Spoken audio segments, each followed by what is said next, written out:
독일 선교사님 정성현 목사님은 지난주부터 울룸 한인교회라는 교회에 담임으로 계시다가 지난주에 바이로트라고 하는 지역에 개척하셨습니다.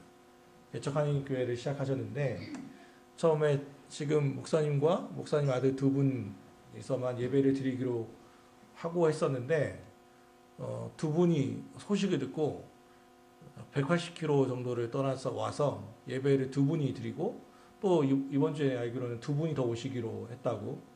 그래서 지금 이제 아마 모르겠어요. 또 가면 알겠지만 7분 정도가 예배를 드리실 것 같다고 하는 소식을 들었습니다. 좀 기도해 주시고요. 그것도 알았어요.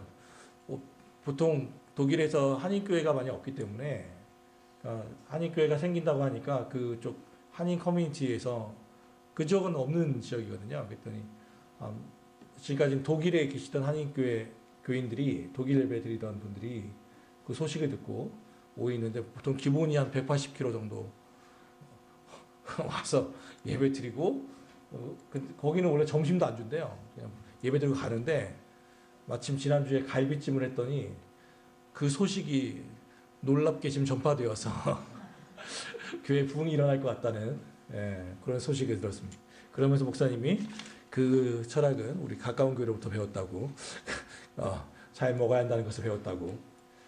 참고로 오늘 우리는 양장피와 연어 회덮밥을 먹습니다. 그렇죠? 50kg 달리만 하죠? 어쨌든 그 육의 양식이고 오늘 양식은 또 영의 양식은 누가복음 말씀입니다. 누가복음 4장 1절부터 13절의 말씀으로 내가 만일 하나님의 아들이거든 이라는 제목으로 하나님의 말씀을 선포합니다. 애기 오이가요 한번 그런 이야기를 했대요. 엄마 오이한테 엄마 왜? 나 오이 맞아? 엄마가 그랬다고 해요. 엄마 나 오이 맞아? 그랬더니 엄마 오이가 아주 자애로운 얼굴로 미소로 이렇게 얘기하다가 하죠. 그럼 당근이지. 그래서 오이가 충격을 받고 오이 소화기가 됐다는 슬픈 이야기가 있습니다. 오이. 우리는 그런 때가 있죠. 나는 누구인가? 사춘기의 시작으로 해서 그리스도인의 사춘기가 되면 내가 그리스도인이 맞나? 라는 도전을 하게 됩니다. 내가 목사 맞나? 내가 권사 맞나? 내가 집사 맞나? 내가 이렇게 믿어도 예수를 믿는 사람인가? 라고는 스스로의 질문들이 생기게 됩니다. 그런데 여기서 좀 더 나간다면 내가 나에게 스스로 묻는 질문은 참 좋은 질문일 수 있는데 다른 이가 나에게 물어볼 때가 있죠. 네가 그리스도인이야? 너 정말 예수 믿는 거 맞아? 그리스도인 네가 만약 하나님의 아들이라면 네가 만약 하나님의 자녀라면 라는 도전을 받게 되죠. 새로운 사람 또는 더 나아가서 살다 보면 직장에서든 가정에서든 네가 하나님의 자녀냐? 네가 목사냐? 라는 질문을 사람에게 받게 될 때가 있습니다. 오늘 말씀을 보면 예수님도 이 도전을 받았던 것으로 보입니다. 네가 만일 하나님의 아들이거든 이라는 제목이 이 사단이 마귀가 질문할 때 첫 번째 유혹과 세 번째 유혹에 똑같이 쓰거든요. 네가 만약 하나님의 아들이라면 이 돌을 떡으로 만들고 네가 만약 하나님의 아들이라면 띄어내고 그래서 무사한 것을 보이게 하고 이 질문이 처음 마태복음 우리 이번 사순절 말씀을 읽고 있잖아요. 우리는 마태복음을 묵상하고 있는데 누가복음은 순서가 좀 달라요. 그래서 의도가 있는 거죠. 마귀가 했던 질문을 바꾼 이유가 첫 번째와 세 번째가 같아요. 내가 하나님의 아들이거든. 돌을 떡으로 그리고 띄어내리라. 이 두 가지가 같이 들어가요. 그러니까 시작과 끝이 뭐냐면 이 도전이에요. 네가 만약 하나님의 자녀라면 맞다면 마땅히 이러이러한 표적, 증거들, 기적을 나타내야 하지 않느냐? 라는 이 질문이에요. 여기서 예수님은 뭐라고 말하는지 잠깐 좀 살펴보았으면 좋겠습니다. 오늘 말씀의 시작은 좀 재밌어요. 근데 다시 누가복음 4장 1절부터 2절 한번 같이 읽어볼까요? 자, 시작. 예수께서 성령의 충만함을 입어 요단강에서 돌아오사 광야에서 40일 동안 성령에 이끌리시며 마귀에게 시험을 받으시더라. 이 모든 날에 아무것도 잡수시지 아니하시니 라이스가 다음에 줄이신지라. 재밌는 게 뭐냐면 두 가지인데, 예수께서 광야로 가셨던 시점이 처음은 성령이 충만하셨다라고 하는 거예요. 성령의 충만함을 힘입어라는 말씀과 성령의 이끌리시어 어디로? 광야로. 왜 이게 재밌죠? 우리는 보통 광야로 가는 삶은 성령이 충만하지 못하기 때문에 간다고 생각하잖아요. 그렇지 않나요? 성령은 마치 그 지뢰 탐지기처럼 앞에 시험이 있습니다. 광야가 있습니다. 피해 가십시오. 내비게이션처럼 그렇게 피해가는 길을 주실 거라고 우리는 생각해요. 그런데 오늘 말씀은 그게 아니라 우리를 시험이 없는 안전한 곳으로 성령께서 이끌어간 게 아니라 시험이 있는 광야로 이끌어 가시는 거예요. 언제? 성령이 충만하실 때. 이미 예수께서 성령이 부족해서 가신 게 아니라 성령의 충만함 힘입어서 성령이 소리를 듣고 광야로 가신 거거든요. 재밌잖아요. 이 시험이라고 하는, 광야라고 하는 것은, 그러니까 가난한 사람이든 부한 사람이든 재물이 많고 적금의 문제도 아니고, 또 잘 배운 사람이든 많이 배운 사람이든 적게 배운 사람이든 강자든 약자든, 더 나아가 성령이 충만한 사람이든 영적인 무지한 사람이든 이 광야로 끌려가게 돼 있어요. 광야를 경험하도록 되어 있어요. 광야는 시험을 당하는 특별한 장소가 아니라 우리가 살아가는 삶의 현장이에요. 거기서 그러니까 결국은 시험이라고 하는 것은 항상 우리의 곁에 있다는 것을 기억해야 돼요. 성경에서 말할 때 시험이라고 하는 단어가 세 가지로 나와요. 이걸 헷갈리면 안 되는데, 시험을 영어가 그래서 좀 더 명확할 때가 있어요. 시험을 받는다라고 할 때 첫 번째는 뭐냐면 테스트예요. 테스트. 어떤 걸 예를 들 수 있냐면 아브라함에게 예수님 하나님께서 말씀하시죠. 네가 백세에 낳은 그 귀한 아들을 나에게 바쳐라. 그때 아브라함이 고민도 안 해요. 그 다음날 그냥 바로 가거든요. 가가지고 바치려고 할 3일길을 가서 바치려고 할 때 하나님이 하시는 말씀이 뭐예요? 네가 이제야 나를 경외하는 줄 알겠다. 이거 뭐냐면 시험이었던 거예요. 테스트예요. 여러분 물어봐야죠. 왜 선생님들이 여러분의 중간고사나 기말고사를 볼까요? 1번 너희를 괴롭히기 위해서. 예, 괴롭히기 위해서. 나도 그렇게 생각해요. 우리를 괴롭히기 위해서, 잠 안 재우려고, 우리 때리려고, 자괴감을 느끼게 하려고. 그런데 보통 시험의 원래 목적은 그게 아니잖아요. 뭐죠? 네가 어디까지를 배웠는지를 알게 해주기 위해서잖아요. 근데 교육 수준이 어느 정도인지를 선생님도 알고, 나도 이 정도를 알고, 내 성적이 이 정도면 난 이 정도 했구나 라는 걸 알는 거잖아요. 믿음의 테스트라고 하는 것은 그런 거예요. 하나님이 우리에게 때때로 이 시험, 테스트를 하실 때가 있어요.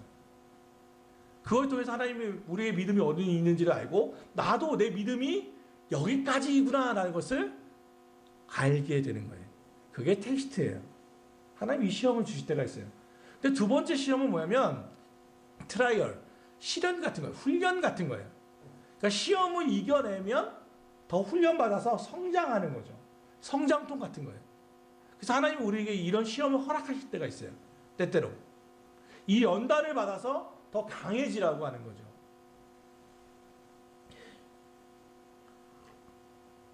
오늘 일부 예배 때 아내하고 얘기하면서 사모가 그런 이야기 했어요.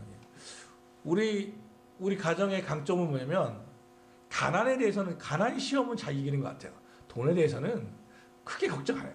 왜냐하면 연단을 그쪽으로만 받아가지고 트라이얼, 돈에 대해서는 없으나 있으나 그냥 한결같아요. 비슷하게. 물론 뭐 아예 없을 때 정말 힘들기도 하지만 그건 우리가 좀 강점인 것 같아요. 또 사모님이 아멘이라고 말씀하셨어요.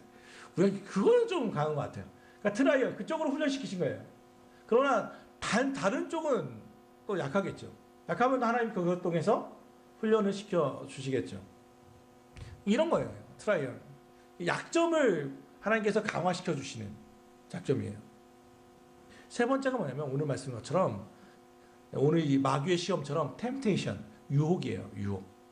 그래서 정확하게 말하면 마귀의 세 가지 시험이라고 말할 수도 있지만 세 가지 유혹이라고 받아들이는 게 더 훨씬 본문 이야기에 좋아요. 사단이 우리에게 시험했어요. 유혹했어요. 예수님을. 그럼 뭐를 유혹했습니까? 오늘 보니까 3, 4절 한번 읽어볼까요? 3, 4절 시작. 마귀가 이르되 내가 만일 하나님의 아들이여든 이 돌들에게 명하여 떡이 되게 하라. 예수께서 대답하시되 기록된 바 사람이 떡으로만 살 것이 아니라 하였느니라. 첫 번째 시험이 뭐냐면 돌들에게 떡이 되라고 하는 거예요. 근데 이 마귀가 얼마나 간교하냐면 예수님이 잡수시지 아니하셨으니 40일 동안 날수가 다음에 줄이신지라. 잡수시지 않았고 줄이셨다. 그 얘기는 정말 가장 약점이 노출됐을 때예요. 요즘 TV는요. 저는 우리 한국 그 TV 중에 예능에 대해서 왜냐면 요즘 나오는 예능은 그냥 제가 스스로 판단할 때는 먹는 걸로 끝나요. 시골에서 지네끼리 먹으면 조용히 시골에서 조용히 먹으면 삼시세끼고요. 나 혼자 먹으면 나 혼자 산다고. 우리 아들 녀석 뭐하고 먹나 엄마가 보고 있으면 미운 우리 새끼고, 게임하다가 추리하고 게임하다 추리하면 미추리고, 친구끼리 가면서 되게 가난하게 가면 짠내 투어고,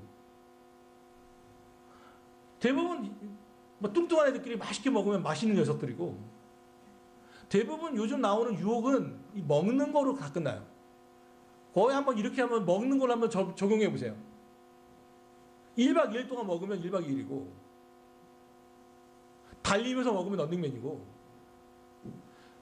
컨셉은 분명히 다 다른 것 같은데 내용에 한 방송이 60분이면 거의 2, 30분 내용은 거의 먹는 것 쪽으로 다 취급돼 있어요. 다 먹는 거예요. 먹는 거. 어떻게 맛있게 많이 먹을까가 요즘 트렌드 같아요. 나는 예수님의 이 배고프시다는 걸 어떻게 생각하냐면, 밤 11시에 TV 보고 있는데 예능에서 맛있는 녀석들이 갑자기 이따만한 갈비를 뜯을 때, 아니면 라면 같은 거 먹을 때 그것을 참을 수 있는 자가 과연 누가 있는가? 거의 그것보다 몇 배 더 배고프지 않으셨을까? 라고 저는 이해하거든요. 예수님이 주셨다는 건 그런 거예요. 40일 동안 금식했어요. 그런데 더 나아가, 만약에 내가 TV를 보다 라면을 먹고 싶어요. 그래서 딱 문을 열었는데 라면이 없어. 찬장의 문을 열었는데 없어. 그러면 참고 잘 수 있어요. 그런데 마침 또 라면이 있어.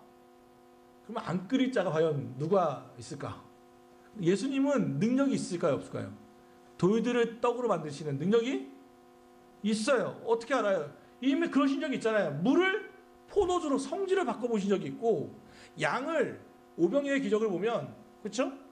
5,000명이 먹을 만큼 양을 증폭시키셨던 적이 있고, 그러니까 예수님의 능력 안에 있는 거예요. 돌을 떡으로 바꾸는 건 예수님에게는 그렇게 어려운 일이 아니라는 거예요. 천장에 라면이 있는 거예요.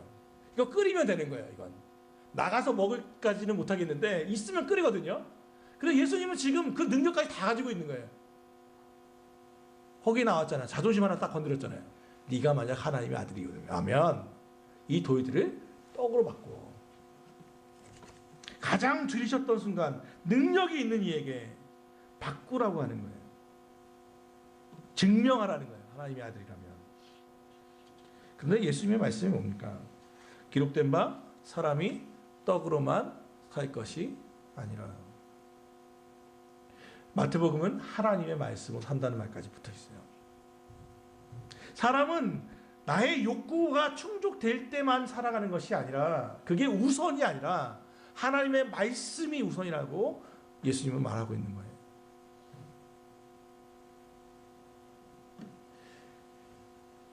굶주림이라고 하는 나의 욕구나 상황 때문에 이것을 충족시킴으로 내가 하나님의 아들이라는 것을 증명할 것이 아니라, 하나님의 말씀을, 기록된 주의 말씀을 봄으로, 그 말씀을 먹음으로 내가 하나님의 아들이라는 것을 증명하겠다고 말하고 있는 거예요.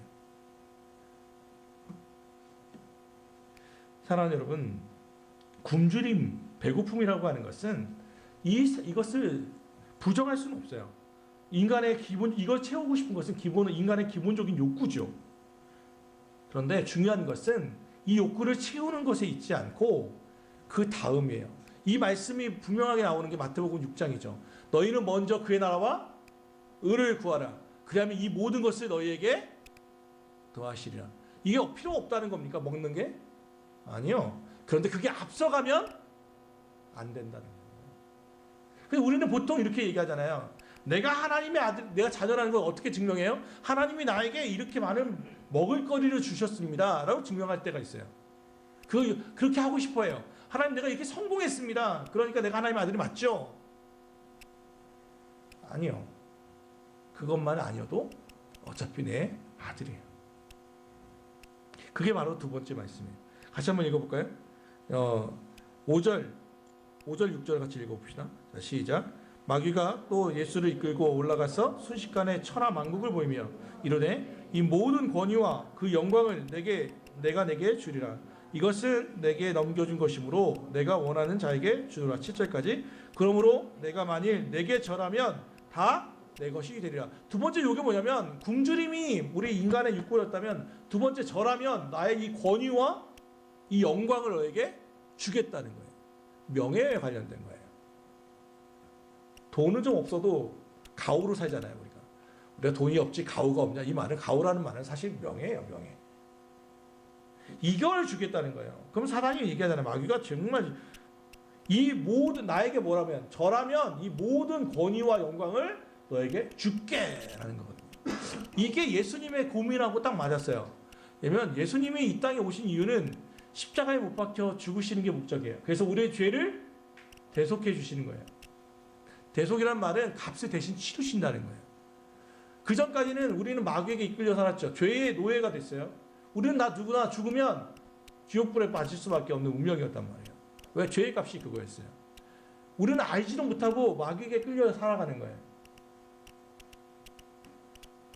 저는 가장 슬퍼하게 보는 그 기사가 지난주에 뜬 게 뭐냐면, 이슬람 쪽에 그 명예살인이라는 게 있습니다. 정말 악이라고 봐요. 저는 종교로 보지 않고 저는 악으로 봅니다. 왜냐하면 그들의 그 삶의 모습이 그렇게 나타나거든요. 명예살인이 뭐냐면, 남자들이 가족이나 친지가 그 자신의 가족이나 이슬람 코란의 명예를 어겼다고 생각하면 죽이는 거예요. 죽인 이유가 몇 명이 죽었냐면 9명이 죽었어요. 그 일에 관련된 이유는 딱 하나예요. 결혼식에 박수를 치고 노래를 했어요. 축하한다고. 보고 그 박수 치며 노래했던 여자들을 그 가족 마을 원로회에서 5명을 다 죽였어요. 박수치고 노래함으로써 경건해야 할 결혼식을 욕됐다고 해서 다 죽이는 걸로 죽였어요. 그래서 그걸 폭로했어요. 한 사람이. 이걸 폭로해서 재판까지 걸렸어요. 무죄로 판정을 끝났어요. 그런데 그걸 폭로한 사람의 동생과 형이 죽었어요. 그리고 결국은 이번에 그 폭로했던 그 사람도, 청년도 이번 주에 죽었어요. 9명이 다 죽고 말았다는 이야기를 들었어요. 그 사람들은 자기네가 하나님의, 소위 그들이 말하는 알라의 뜻을 따른다고 생각해요. 그게 바로 마귀의 장난이죠. 진리가 아닌데 그것을 진짜 진리라고 믿고 휘둘러 가고 있는 거예요. 사람들을 죽이고 있는 거예요. 마귀가 하는 일이 그런 거예요. 예수님은 이것을 타파하기 위해서 오셨어요. 죄의 종로로 타지 않게 하기 위해서 진리를 알려주시기 위해 이 땅에 오셨어요. 진리를 아는 자가 자유를 얻죠. 진리를 알지니 진리가 너희를 자유케 하리라. 하나님 우리를 만약 그렇지 않았다면, 예수님이 우리가 안 믿었다면요, 우리는 뭘 할 거냐면, 이게 심한 예라면 우리는 가벼운 예로 그런 거 있어요. 이사하실 때 뭐죠? 손이 있는 날, 손 없는 날 혹시 들어보셨나요? 아이들은 모르죠. 손 있는 날이라는 건 손이 귀신이에요. 귀신. 손이 있다는 게 아니라 손님. 그래서 귀신이 있는 날, 귀신이 왕성한 날이 있고 없는 날이 있어요. 그러니까 이사는 어떻게 해야 돼요? 손 없는 날에 하잖아요. 그래서 그날은 이사 비용이 더 비싸요. 이 샤머니즘인데 이건 어디서 왔냐면 몽골에서 왔어요. 저도 몽골에 3번 정도 갔거든요. 어제가 아마 설교할 때 얘기한 적이 있어요. 선교사님을 만났는데 선교사님들은 목욕을 화요일 날 하신대요. 이유가 뭔지 아세요? 화요일 날은 목욕탕이 열긴 여는데 사람이 없어요. 손님이 없어요. 몽골 사람들이. 왜냐면 불화자. 수술도 그때는 안 한대요. 불화자를 쓰기 때문에. 그래서 우리는 보통 수술 받을 때 화요일 날 해주세요. 그러면. 왜 우리는 그게 손이 있든 없든 상관없거든요. 왜? 예수 그리스도 안에 있기 때문에. 그런 거예요. 토종비결 뭐 봐가지고 동쪽으로 가지 마세요. 왠지 동쪽으로 가면 왠지 이상할 것 같고. 물 조심하세요. 원래 물을 조심해야 돼요. 물 조심하면 뭔가 얽히고. 이게 뭐냐면 죄의 종으로 산다는 거예요. 그래서 예수님은 이것을 타파하기 위해서 이 땅에 오셨어요. 그런데 문제는 이 방법이 뭐냐면 십자가에 못 박혀 죽는 거예요. 십자가에 못 박혀 죽는다는 걸 예수님이 즐겨하셨을까? 아니죠. 돌아가시기 전날까지도 기도했잖아요.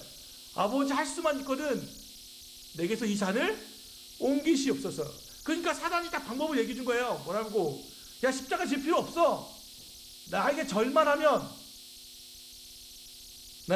이 모든 걸 너에게 줄게.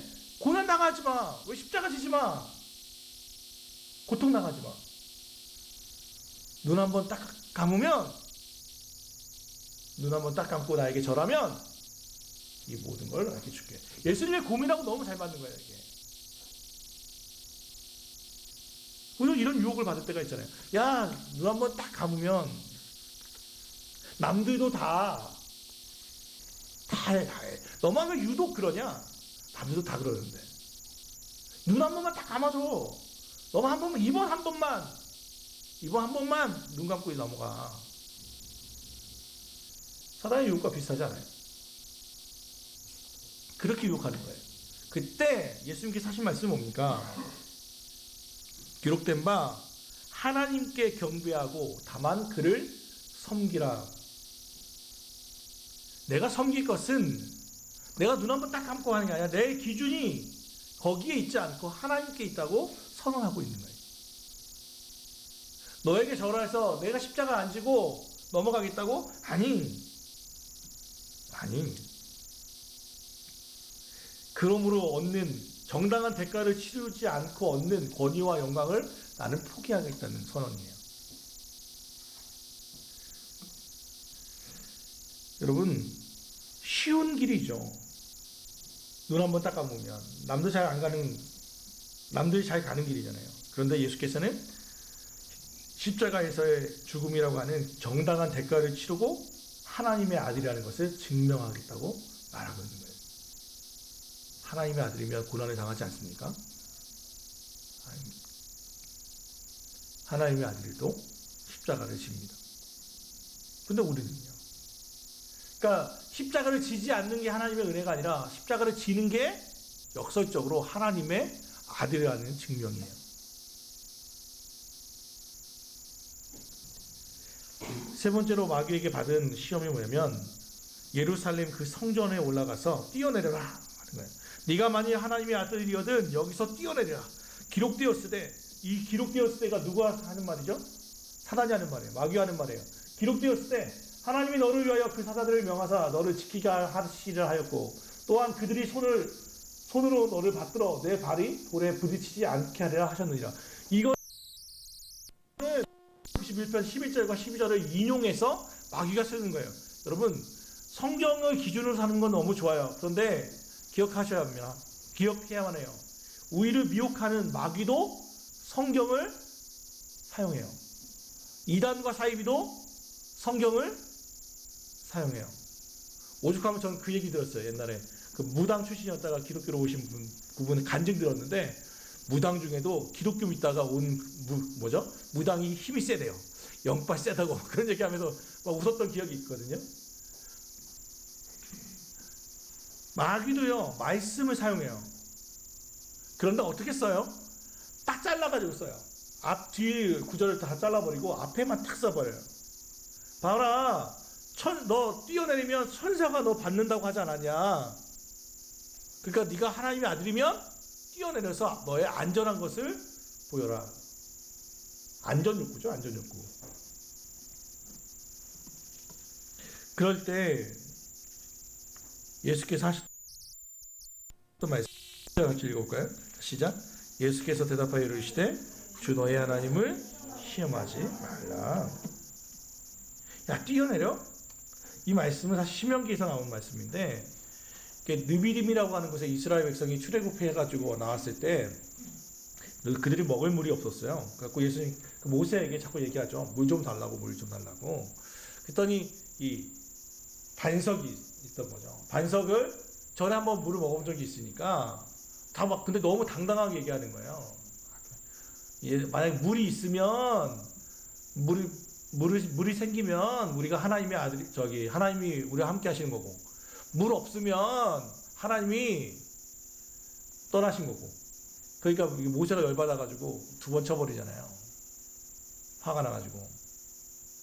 그게 시험이라고 하는 단어예요. 이렇게 하면 하나님이 계시고, 이렇게 안 하면 하나님이 안 계시고. 우리 아이로 얘기하면 제 선한이한테 계속했던 얘기는, 그리고 우리 아이 교회를 통해서 하는 얘기는 그런 거예요. 선한이한테 했던 말이 이거죠. 고3을 지내면서 네가 대학교에 붙으면 내 아들이고 떨어지면 내 아들이 아니고. 제가 그런 얘기를 했을까요? 아니면 떨어지든 붙든 내 아들일까요? 저를 어떻게 믿으십니까? 어떻게 보시길래 이렇게 네가 붙어도 내 아들이고 떨어져도 내 아들이고, 네가 잘나도 내 자식이고 못나도 내 자식이고, 물이 있어도 내 자식이고. 근데 얘가 얘기하는 거죠. 반대로 얘는 이렇게 얘기하는 거예요. 아빠가 나에게 용돈을 주면 내 아빠고, 용돈을 주지 않으면 아빠는 내 아빠가 아니고, 아빠가 나에게 선물을 주시면 나를 사랑하시는 거고, 안 주시면 안 사랑하고. 이게 뭡니까? 우리가 보통 하나님께 그렇게 얘기한단 말이에요. 기도할 때. 하나님, 내가 정말 하나님이 사랑하신다면 요 일이 되게 해 주시옵소서. 그리고 요 일이 안 되면 하나님 나 안 사랑하는 줄 알겠습니다.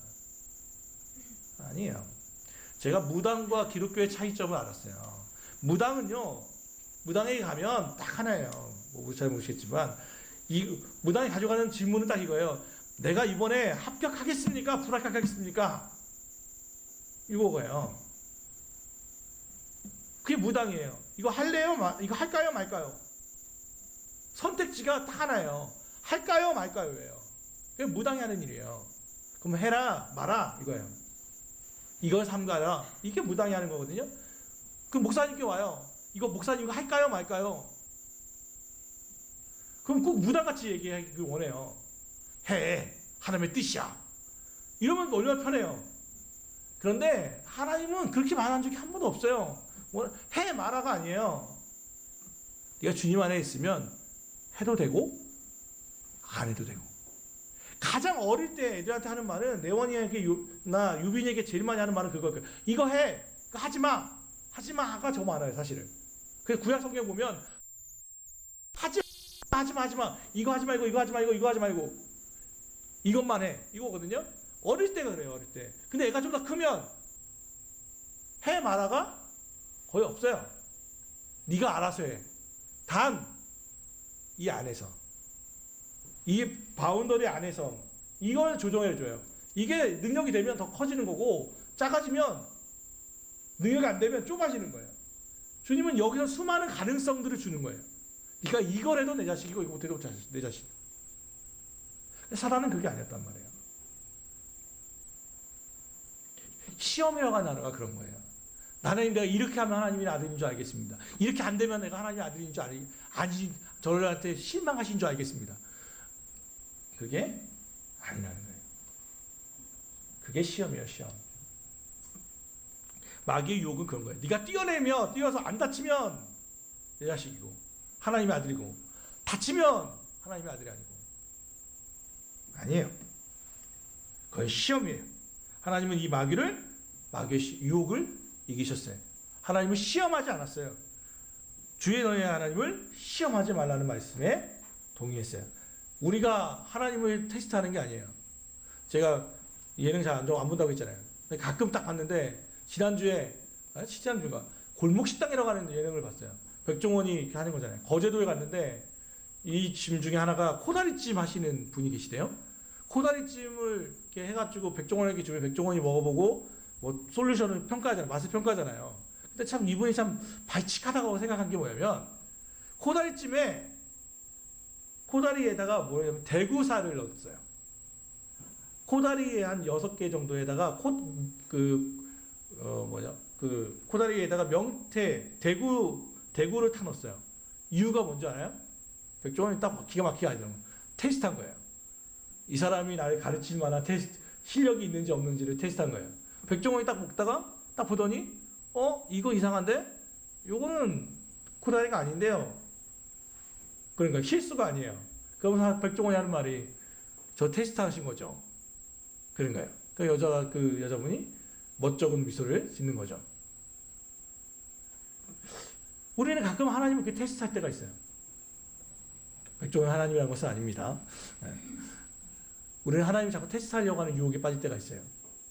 하나님은 예수님은 분명히 말해요. 너의 하나님을 시험하지 말라. 그건 뭐예요? 시험하지 말라는 건 전적으로 믿으라는 거예요. 시험하지 말라는 말은 전적으로 하나님을 신뢰하라는 말이에요.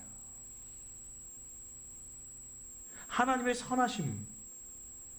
내가 만약 설교하다가 탁 쓰러져서 죽는다 할지라도 여전히 하나님은 선하시다. 내가 저기 다 망한다 할지라도 하나님은 선하시다고 하는 절대적인 신뢰를 우리는 간직하고 살아야 돼요. 맨 마지막으로 13절을 한번 읽어봅시다. 13절. 자, 시작. 마귀가 완전히 떠났습니까? 얼마큼 뭐라고 말해요? 모든 시험을 한 후에 얼마 동안 떠났대요? 얼마 동안. 모든 시험을 끝마치고 물러가서 어느 때가 되기까지 예수에게서 떠나 있었습니다. 라고 세 번역은 이야기하거든요. 얼마 동안 떠나 있어요. 언제 돌아왔는지를 누가복음이 분명히 말하는 건 가룟 유다가 예수님을 팔 마음을 줄 때 이렇게 돼 있어요. 마귀가 가룟 유다에게 예수님을 팔 마음을 넣었다라고 돼 있어요. 그때 탁 나타나요. 이게 누가복음의 독특한 표현이에요. 마귀가 얼마 동안 떠났다. 그리고 다시 등장할 때가 그때예요. 그러면 우리는 어떨까요? 여전히 마귀가 우리와 동행하시니라. 이렇게 믿을 수가 있나요? 여전히 사단은 우리를 유혹하려고 합니다. 유혹하려고. 어떻게 유혹합니까? 배부름과 재물, 건세와 영광, 성공, 안전 이런 것들로 우리를 네가 만약 하나님의 아들이라면 야 돈이 좀 있어야지. 교회가 좀 커져야지. 네가 만약 하나님의 아들이라면 권세가 있어야지. 이번 선거에 이겨야지. 네가 만약 하나님의 아들이라면 하나님이 보호해 주셔야지. 네가 하나님이 아들이라면 그게 세상의 유혹이에요. 마귀예요. 근데 예수님은 이것들을 거부하셨어요. 이걸로 나의 뜻을 내가 하나님의 아들이라는 것을 증명하지 않겠다라고 말하는 거죠. 하나님의 아들이라고 하는 것은 내가 배부르기 때문에 하나님의 아들이 아닌 것도, 내가 권세와 영광을 가지고 있기 때문에 하나님의 아들인 것도 아니고, 내가 안전하기 때문에 하나님의 아들인 것도 아니고, 내가 비록 굶주리지만, 내가 가진 권세에 아무것도 없지만, 내가 비록 고초로 당하고 불안해 안전하지 않은 곳에 처해 있지만 하고 나는 하나님의 아들인 것을 믿는다. 요한복음 1장 12절 영접하는 자 곧 그 이름을 믿는 자들에게는 하나님의 자녀가 되는 권세를 주셨으니 나는 이 말씀을 믿는다. 그의 믿음의 근거는 말씀에 있습니다. 좀 따라해 보실래요? 내가 말씀을 읽으면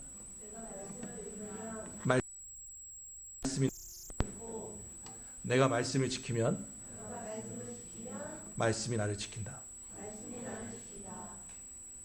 내가 말씀을 읽으면 그 말씀을 통해 나를 읽어요. 그거 내가 말씀을 지키면 말씀이 나를 지켜줘요. 거기서 우리의 정체성은 여기에 있어요. 기록된 바라고 하는 말씀이 거기 나오는 거예요. 우리의 정체성은 말씀에 있어요. 내가 하나님의 자녀라는 것은 어떤 능력의 표적이 나타나서가 아니에요. 이 사순절을 보내면서 사랑하는 성도 여러분, 여러분의 하나님의 자녀인 것을 여러분 스스로가 깨닫고 더욱더 이 정체성이 굳어지기를 원합니다. 굳건해지시기를 원합니다. 여러분은 누가 뭐래도 하나님의 자녀입니다. 기도합시다.